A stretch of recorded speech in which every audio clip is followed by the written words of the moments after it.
ఆర్మూరు మండలంలో ఇందిరమ్మ ఇండ్లు స్కీమ్ ప్రభుత్వ ప్రాయోజిత పథకం 560 ఇండ్లు 563 ఇండ్లు శాంక్షన్ కావడం జరిగింది. ఇందులో 303 ఇండ్లు ప్రోగ్రెస్లో ఉన్నాయి, వివిధ దశలో ఉన్నాయి. డబ్బులు కూడా ఎప్పటికప్పుడు పడుతున్నాయి. ఇంకొకటి ఏంటంటే ఇక్కడ model house, Indiramma model house అనేది కన్స్ట్రక్షన్ చేస్తున్నారు ఏజెన్సీ ద్వారా. అది 5 లక్షలలోనే అవుతుంది మనకున్న కొలతల ప్రకారం. దానికి 15 రోజులలో కంప్లీట్ అవుతుంది. దానికోసం ఏజెన్సీ వారు ఇక్కడ మోడల్ హౌస్ నిర్మిస్తున్నారు.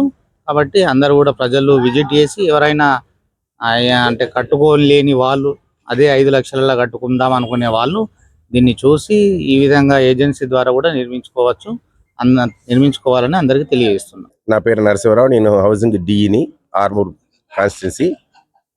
ఇక్కడ మండల ఆఫీస్ ఎండిఓ ఆఫీస్ గారి ఆఫీస్ పరిధిలో ఒక మోడల్ హౌస్ ఇక్కడ కన్స్ట్రక్షన్ చేయడం జరుగుతుంది. ఇప్పుడు ఫూటింగ్ చేయడం జరిగింది. ఇది షేర్వాల్ టెక్నాలజీతో 5 లక్షల రూపాయల వ్యయంతో ఇది కంప్లీట్గా పూర్తి చేయడం జరుగుతుంది. ఇది 15 రోజుల్లోనే పూర్తవుతుంది. అయితే దీని ప్రకారంగా పేద ప్రజలు ఎవరైనా ఉంటే గవర్నమెంట్ నియమ నిబంధనల ప్రకారంగా 400 చదరపు అడుగుల విస్తీర్ణంలో పూర్తి చేసుకోవాలంటే అందరికీ అవగాహన రావాలనే ఉద్దేశంతో షేర్వాల్ టెక్నాలజీ తొందరగా పూర్తయ్యే విధంగా ఈ మోడల్ హౌస్ని ఇక్కడ నిర్మాణం చేయడం జరుగుతుంది. ఇది ఒక 15 రోజుల్లో పూర్తవుతుంది. పూర్తయిన తర్వాత మళ్ళీ మీ అందరికి కూడా ఈ సభాముఖంగా టీవీ ద్వారా మీకు తెలియజేయడం జరుగుతుంది.